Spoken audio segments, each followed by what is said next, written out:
जावेद अख्तर और कंगना रनौत के बीच में ये जो मानहानि का केस था कोर्ट में पहुंचा। 5 साल पुराना ये मामला है और अब कंगना की तरफ से रिक्वेस्ट की गई है कि आपसी बातचीत के जरिए ही, समझौते के जरिए ही मामले को सुलझा लिया जाए। आप सोचेंगे भला ये कौन सा केस है, तो आपको बता दूं 2020 में जब सुशांत सिंह राजपूत की मौत हो गई थी, उसके बाद में कंगना ने यह दावा किया था कि 2016 में वो जावेद के घर गई थी।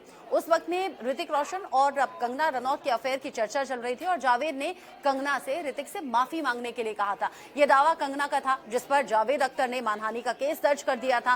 5 साल पुराना ये केस है, इसमें अलग अलग सुनवाइयां भी हुई और जावेद अख्तर ने यह तो कह दिया था कि गैर जमानती वारंट कंगना के खिलाफ जारी होना चाहिए। लेकिन अब खबर यह है कि वकीलों ने आपसी बातचीत के जरिए समझौते की कोशिश की। हालांकि मामला नतीजे तक पहुंचा नहीं, उसके बाद फिर से कोशिशें हुई और अब जो लेटेस्ट अपडेट है वो ये कि मुंबई के एक मजिस्ट्रेट कोर्ट ने इस बात पर सहमति दे दी है, क्योंकि दोनों ही पक्षों ने रिक्वेस्ट की समझौते की कि जज के जरिए मध्यस्थता की जाए और अब 21 जनवरी 2025 को इस मामले की अगली सुनवाई है।